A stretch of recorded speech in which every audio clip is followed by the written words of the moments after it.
Hi friends. இன்னைக்கு நம்ம கதையில என்ன பார்க்க போறோம் அப்படின்னா, குறை சொல்றது நமக்கு இயல்பாவே இப்பலாம் மாறிட்டு வருது. எது செஞ்சாலும் அது குறையவே தான் பார்த்துட்டு வரோம். அத பத்தின கதைய தான் கொஞ்சம் டீட்டெயிலா பார்க்கலாம் வாங்க. ஒரு ஊர்ல ஒரு மன்னர் இருந்தாரு. அவர்கிட்ட ஒரு வேலைக்காரன் இருந்தான். அவன் ரொம்பவும் நல்லவன். மன்னர்கிட்ட எப்பவும் நல்ல பேரா, விசுவாசமா அவன் சொல்ற பேச்ச கேட்டுக்கிட்டு இருப்பான். மன்னருக்கும் அவன் மேல ரொம்ப அன்பு இருக்கு. அவன் மாதிரி வேற யாரும் கிடைக்க மாட்டாங்க அப்படிங்கிறது அவருக்கு நல்லாவே தெரியும். அந்த வேலைக்காரன அவரு தன்னோட அறையிலேயே தங்க வச்சுப்பாரு. இரவு நேரத்துல கூட. காட்டுக்கு போனாலும், வேற ஊர்வலம், நகர்வலம் எங்க போனாலுமே கூட அழைச்சிட்டு போவாரு. சாப்பிடுறது ஏதாவது கிடைச்சா கூட அவனுக்கு சரிபாதி கொடுத்துட்டு தான் இவரு சாப்பிடுவாரு. ஒரு பழம் கிடைச்சதுன்னு வச்சுக்கோங்க. அத வந்து 4 துண்டா போட்டு 2 துண்டு அவரு சாப்பிடுவாரு. மீதி 2 துண்ட அவனுக்கு குடுத்துருவாரு. இப்படி ஒரு பழக்கம் இருக்கு அவருக்கு. ஒரு நாளு அந்த மன்னரு காட்டுக்கு வேட்டையாட போனாரு. இவனும் கூட போனான். ரொம்ப நேரம் ஆச்சு. இவங்க 2 பேருமே திரும்பி வராங்க போயிட்டு. திரும்பி வர வழியில மன்னருக்கு ரொம்ப பசிக்க ஆரம்பிச்சிருது. ஏன் வேலைக்காரனுக்குமே ரொம்ப பசிக்க ஆரம்பிச்சிருது. அரண்மனைக்கு போய் சேர இன்னும் ரொம்ப நேரம் ஆகும் அப்படின்னு பேசிட்டே வராங்க. என்ன பண்றது?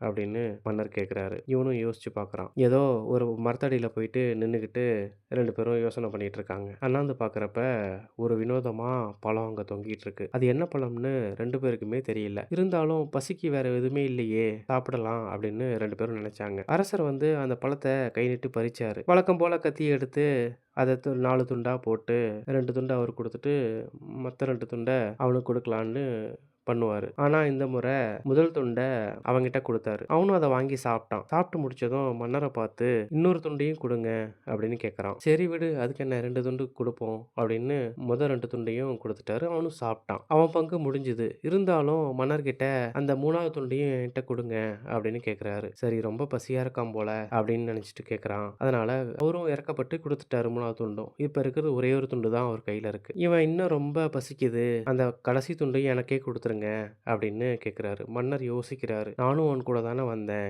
எனக்கும் ரொம்ப பசிக்குது இல்லையா? இந்த துண்டையாவது நான் சாப்பிடுறேன். குடுத்துரு என்கிட்ட அப்படின்னு கேட்குறாரு. இல்ல எனக்கு ரொம்ப பசியா இருக்கு. எனக்கு குடுத்துருங்க அப்படின்னு அவன் விடாம கேட்டுட்டு இருக்கான். உடனே கோவம் வந்துருச்சு. அதெல்லாம் முடியாது. கொடு என்கிட்ட. அத வாங்கி பிடுங்கி வெடுக்குன்னு தன்னோட வாயில போட்டுக்கிட்டாரு. அப்பதான் தெரியுது அது ஒரே கசப்பு. இப்படி ஒரு கசப்ப அவரு இன்ன வரைக்கும் சாப்பிட்டதே இல்ல. அப்படியே கீழ துப்பிட்டாரு. அப்புறம் தான் நிமிர்ந்து அவன பார்க்குறாரு. ஏன்பா உனக்கு என்ன பைத்தியமா? இது இப்படி கசக்குதே. இத ஏன் நீ என்கிட்ட சொல்லல? அப்படின்னு கேட்குறாரு. அதுக்கு அவன் சொன்னானா, மகாராஜா இவ்வளோ காலமா நீங்க உங்க கையால இனிப்பான பழங்கள எல்லாமே என்ட்ட குடுத்து வந்தீங்க. ஒரே ஒரு நாள் கசப்பா என்கிட்ட ஒரு பழத்த குடுக்குறீங்க. அத நான் குறையா சொல்லாம நான் சாப்பிட நினைச்சேன் அப்படின்னு சொல்றான். இப்பதான் அந்த வேலைக்காரன பத்தி கொஞ்சம் நினைச்சு பார்க்குறாரு. இந்த பழம் கசக்குதுன்னு ஏன் அவன் சொல்லல அப்படின்னு. இதுதாங்க இப்ப நம்ம எல்லாருக்குமே இருக்கிற விஷயம். ஒருத்தர் நமக்கு 4 நன்மைகள செஞ்சிருக்கலாம். அதையெல்லாம் நல்லா நம்ம அனுபவிச்சிருப்போம். ஒரே ஒரு நாளு தவறுதலா ஏதாவது கெடுதலா பண்ணியிருப்பாரு. அதத்தான் நம்ம பெரிசா சுட்டிக்காட்டி அத குறை சொல்லி அவர மனச கஷ்டப்படுத்துவோம். அதனால நம்ம வந்து குறை சொல்ற பழக்கத்த கொஞ்சம் தவிர்க்கணும். இயற்கையாவே நம்ம உடம்புல எவ்வளோ சௌரியங்கள குடுத்துருக்கு. அதெல்லாம் நம்ம நினைச்சு பார்க்க மாட்டோம். முகத்துல கருப்பா ஒரு சின்ன புள்ளி இருக்கும். அதுக்காக கவலைப்பட்டுட்டு இருப்போம். அது மாரி தாங்க இந்த மனோபாவம் இருக்குல்ல, அது மாறணும். அப்படிதான் மாறணும் அப்படிங்கிறது தான் பெரியவங்களோட அறிவுரை. அப்படி மாறினா தான் மனநிறைவான வாழ்க்கை அமையும். நன்றி. Thank you.